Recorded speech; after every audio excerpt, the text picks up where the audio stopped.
Trevor, the traction engine, enjoyed living in the vicarage orchard.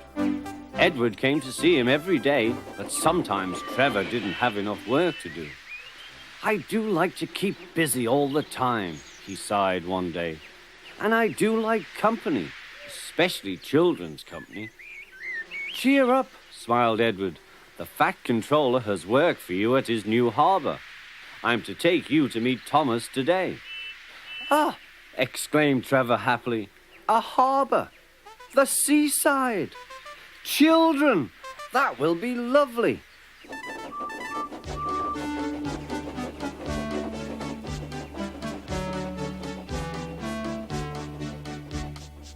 Thomas was on his way to the harbour with a trainload of metal pilings. They were needed to make the harbour wall firm and safe.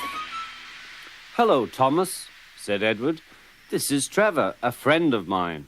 He's a traction engine." Thomas eyed the newcomer doubtfully. "A what engine?" he asked. "A traction engine," explained Trevor. "I run on roads instead of rails. Can you take me to the harbour, please? The Fat Controller has a job for me." "Yes, of course," replied Thomas, but he was still puzzled. Workmen coupled Trevor's truck to Thomas's train, and soon they were ready to start their journey.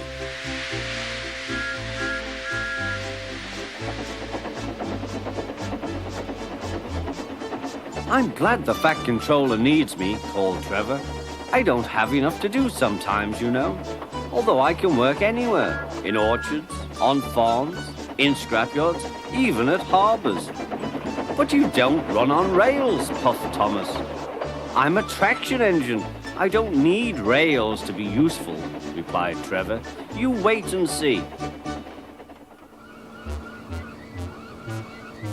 When they reached the harbour, they found everything in confusion. Trucks had been derailed, blocking the line, and stone slabs lay everywhere.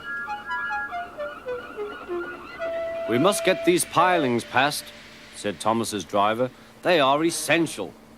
Trevor, we need you to drag them round this mess." "Just the sort of job I like," replied Trevor. "Now you'll see, Thomas. I'll soon show you what traction engines can do." Trevor was as good as his word. He dragged the pilings clear with chains and towed them into position. "Who needs rails?" he muttered cheerfully to himself.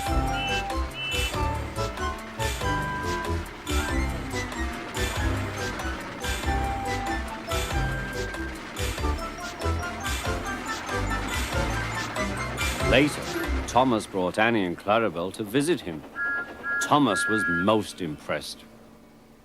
"Now I understand how useful a traction engine can be." The coaches were full of children. Trevor gave them rides along the harbour.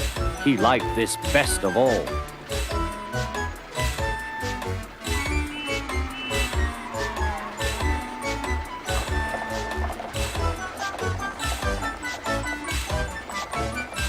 "He's very kind," said Annie.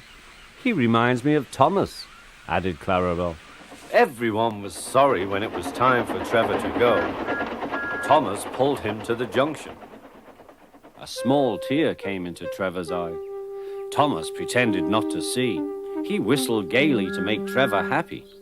"I'll come and see you if I can," he promised. "The vicar will look after you, and there's plenty of work for you now at the orchard. But we may need you again at the harbour someday." "That would be wonderful," said Trevor.